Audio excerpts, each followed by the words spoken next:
Assalamualaikum warahmatullahi wabarakatuh, teman-teman kelas IPA. Apa kabar teman-teman? Semoga teman-teman sehat dan tetap semangat belajarnya. Oke teman-teman, kita masih melanjutkan. Ini adalah review getaran dan gelombang. Nah, kalau sebelumnya sudah bahas tentang getaran, di part kedua ini kita mau bahas tentang gelombang. Oke, sebelum dimulai, kita buka dulu dengan basmalah ya. Bismillahirrahmanirrahim. Gelombang. Nah, teman-teman tahu ini nama permainannya apa?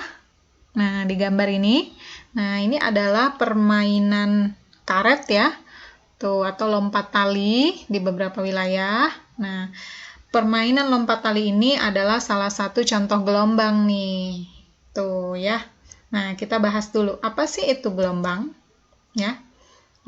Kalau yang ini adalah percikan air. Nah, ini juga salah satu contoh gelombang. Jadi kita cek ya. Jadi gelombang ini adalah getaran yang merambat. Nah, kalau sebelumnya kita udah bahas tentang getaran ya. Tuh, jadi gerak bolak-balik yang melalui titik keseimbangan itu namanya getaran. Sementara gelombang ini adalah lanjutan getaran. Jadi, sebuah getaran kalau merambat disebutnya gelombang. Nah, kalau kita cek lagi di permainan karet ini ya, ketika sang anak, misalkan si anak yang ini nih, kemudian melompati tali. Nah, ketika misalkan ujung sepatunya mengenai si tali, dia kena sama tali tengah. Tapi ternyata ya, getarannya ini terasa atau bisa dirasakan oleh orang yang memegang tali ini, teman-teman yang memegang tali. Tuh, kenapa? Karena getarannya merambat. Yang tadinya yang terkena cuma di sini, ternyata getarannya menular nih, gitu, ke ujung-ujungnya. Nah, sama juga ketika misalkan kamu melihat air di danau atau di kali yang tadinya tenang, gitu ya. Kemudian kamu usik dia dengan lemparan batu, kamu lempar batunya ke sini. Tapi anehnya, ya, getarannya itu ternyata usikannya itu, atau tadi karena kamu mengusik ya, usikannya itu ternyata menyebar sampai ke ujung atau tepian si danau atau kali ini. Padahal yang kamu lempar di sebelah sini misalkan batunya, yang kamu kenai di sini. Tapi ternyata dia merambat kemana-mana atau nyamber kemana-mana. Nah, itulah yang disebut dengan gelombang. Tuh ya. Nah, tapi yang merambat ini bukan batunya tidak merambat, batunya tetap di sini, dia nggak nyamperin, tuh ya. Nah, yang merambat ini hanyalah usikannya atau disebutnya energinya saja yang merambat, tuh. Sementara mediumnya tadi tetap, airnya tetap di sini-sini aja, ya. Ini juga talinya tetap di sini-sini aja, nggak tali yang di tengah ini kemudian berjalan ke pinggir, tidak. Atau air yang di sini berjalan ke pinggir, nggak. Yang merambat itu hanya usikan atau energinya saja. Tuh ya, jadi medium atau si bendanya itu tetap. Nah, itu adalah gelombang. Nah, berdasarkan arah rambatnya, karena tadi gelombang adalah sebuah getaran yang merambat, ya, karena merambat itu tadi, maka gelombang ini bisa dibedakan berdasarkan arah rambatnya. Oke, dibagi jadi dua nih, gelombang transversal dan gelombang longitudinal. Apa itu transversal dan longitudinal? Jadi bedanya, karena dia dibedakan berdasarkan arah rambatnya, maka perbedaannya ada di arah rambatnya. Gelombang transversal, arah rambatnya tegak lurus dengan arah getarnya. Sementara longitudinal, ini sejajar dengan arah getarnya. Ya, ini kelihatan dari nanti di gelombang transversal, ini satu gelombangnya adalah satu puncak dan satu lembah, karena dia tadi tegak lurus, jadi ada atas bawah, gitu ya. Di atas namanya puncak, di bagian bawahnya namanya lembah. Sementara gelombang longitudinal karena dia sejajar, maka dia hanya adanya disebutnya rapatan ataupun renggangan. Jadi rapatan itu yang lebih terlihat rapat, sementara renggangan yang lebih terlihat merenggang. Di gelombang transversal, contohnya pada kehidupan sehari-hari, seperti yang tadi, di gambar yang tadi, yaitu gelombang pada permukaan air, tuh ya. kemudian gelombang pada tali, gelombang pada cahaya. Jadi kalau kamu main-main ke pantai, kemudian ada ombak gitu ya, nah itu adalah gelombang transversal. Atau kalau kamu naik kapal tuh atau naik perahu misalkan, nah kemudian terasa kok seperti badan kamu seperti naik turun, nah itu karena permukaan air itu mengalami gelombang transversal. Tuh ya, jadi dia naik turun, yaitu puncak lembah gitu. Sementara gelombang longitudinal, contohnya dalam kehidupan sehari-hari, ini yaitu gelombang bunyi atau gelombang suara, kemudian gelombang pada selingki. Tuh. Oke, sekarang kita next ke contoh gambarnya ya. Jadi ini gelombang transversal. Yang dimaksud dengan puncak itu tadi yang daerah atas. Ya, jadi ini adalah garisnya nih. Tuh, garis normalnya. Kemudian nih yang di daerah atas namanya puncak. Tahu kadang-kadang di beberapa literatur lain disebut juga bukit, boleh. Kemudian yang ini lembah. Nah, amplitudo, kalau di getaran kita udah belajar ya, amplitudo adalah simpangan dari garis atau titik seimbangnya, simpangan terjauh. Nah, amplitudonya itu dari garis yang ini, garis seimbangnya dia, dengan sini, titik yang paling jauhnya. Kan titik paling jauhnya di sini ya. Tuh, jadi ini disebut amplitudo. Oke, nah gelombang longitudinal, seperti ini nih yang dimaksud dengan rapatan dan renggangan. Tuh ya, jadi satu gelombangnya terdiri dari satu rapatan dan satu renggangan. Ini rapatan yang lebih kelihatan merapat, renggangan yang ini. Jadi kalau kamu mungkin punya pensil mekanik atau pulpen mekanik ya, nah kenapa dia bisa pensil atau pulpennya bisa naik turun gitu ya? Nah ini karena ada per di dalamnya. Nah per itu adalah gelombang longitudinalnya, tuh ya. Jadi dia merapat kemudian merenggang. Nah, kamu boleh tuh coba-coba mainin per. Nah itu adalah rapatan dan renggangannya. Ketika jaraknya menyempit begini disebut rapatan, yang ini disebut renggangan. Satu gelombangnya adalah satu rapatan, satu renggangan. Jadi kalau di gambar ini, rapatannya ada, kita coba hitung ya, 1, 2, 3, renggangannya ada 1, 2. Kita sampai di sini ya. Yang ini nggak kita hitung karena terpotong, ini juga nggak dihitung. Jadi dari sini sampai ini. Maka ada 3 rapatan dan 2 renggangan. Jadi totalnya adalah 2,5 gelombang gitu ya.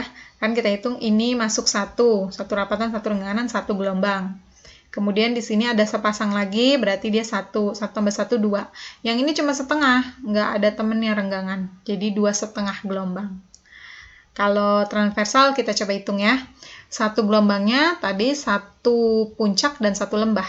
Maka ini udah sepasang, disebut 1 gelombang. Kemudian yang ini juga sepasang, 1 gelombang lagi dijumlah jadi totalnya 2 gelombang. Oke, gitu ya cara menghitung jumlah gelombang. Jadi bukan dihitung dari ininya 1, 2, 3, 4 kemudian 4 gelombang. Bukan.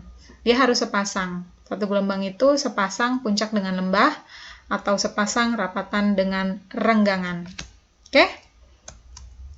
Nah, di gelombang itu ya karena gelombang ini adalah sebuah getaran dan getaran itu adalah sebuah gerakan, maka setiap pergerakan punya nilai kecepatan.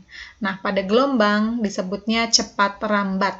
Nah, rumus yang berlaku pada cepat rambat gelombang ini adalah V itu kecepatan atau cepat rambat, sama dengan lambda per T atau periode. Lambda ini adalah panjang gelombang, T ini adalah periode. Atau karena periode dengan frekuensi, waktu di getaran kita sudah belajar bahwa mereka memiliki hubungan timbal balik ya, maka bisa juga rumusnya pakai frekuensi, yaitu cepat rambat gelombang adalah panjang gelombangnya atau lambda dikali frekuensi. Oke, ini keterangannya ya. Jadi cepat rambat gelombang satuannya meter per second, lambda atau panjang gelombang, jadi lambang ini dibacanya lambda. Ya, karena ini adalah salah satu huruf Yunani, tapi artinya panjang gelombang, atau satuannya meter. T besar, ini adalah periode, satuannya second, F ini adalah frekuensi, satuannya hertz. Nanti kamu bisa review lagi apa itu periode, apa itu frekuensi, karena kita udah bahas di getaran ya. Sama juga di gelombang punya periode dan frekuensi. Tuh. Nah, Kita ke lambda, karena periode dan frekuensi kan udah dibahas di getaran nih. Nah, apa itu lambda? Jadi lambda itu atau panjang gelombang adalah jarak untuk satu gelombang. Tadi kita udah bahas satu gelombangnya pada transversal adalah satu puncak dan satu lembah, pada longitudinal adalah satu rapatan dan satu renggangan. Maka jarak untuk satu puncak dan satu lembah ini sepanjang itu disebutnya namanya panjang gelombang atau lambda. Tuh ya.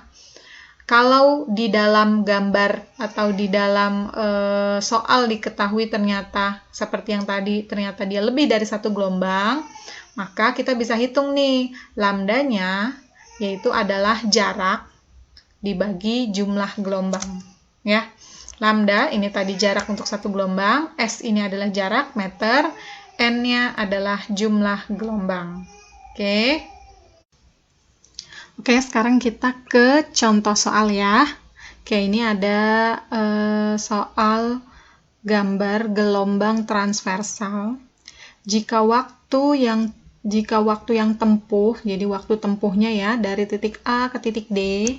Oke, jadi dari titik yang ini sampai titik ini aja waktunya, nggak sampai ke sini ya. Jadi hanya dari sini sampai sini adalah 6 second. Maka cepat rambat gelombang adalah, jadi sebelumnya barusan kita belajar rumus cepat rambat gelombang ya. Tuh, jadi cepat rambat gelombang ini adalah panjang gelombangnya atau lambda dibagi dengan periode atau per periode. Jadi, untuk mencari cepat rambat gelombang, kita terlebih dahulu harus mencari unsur lambda atau panjang gelombang dan periode. Kalau mau pakai frekuensi boleh juga, jadi tinggal dikali frekuensi. Itu ya, terserah bebas mau pilih pakai periode atau frekuensi. Kalau periode dibagi, kalau frekuensi nanti dikali. Oke, nah sekarang kita cobanya ke periode ya.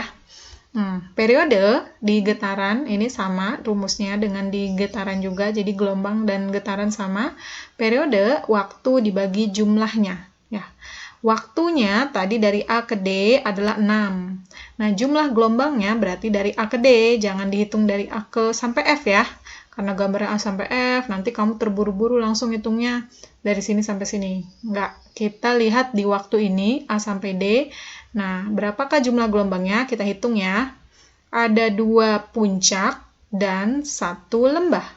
Artinya ini 1,5 karena lembahnya cuma ada 1 ya, cuma setengah gitu kan. Oke, jadi ini 1, kemudian yang ini hitungannya setengah. Jadi 1,5.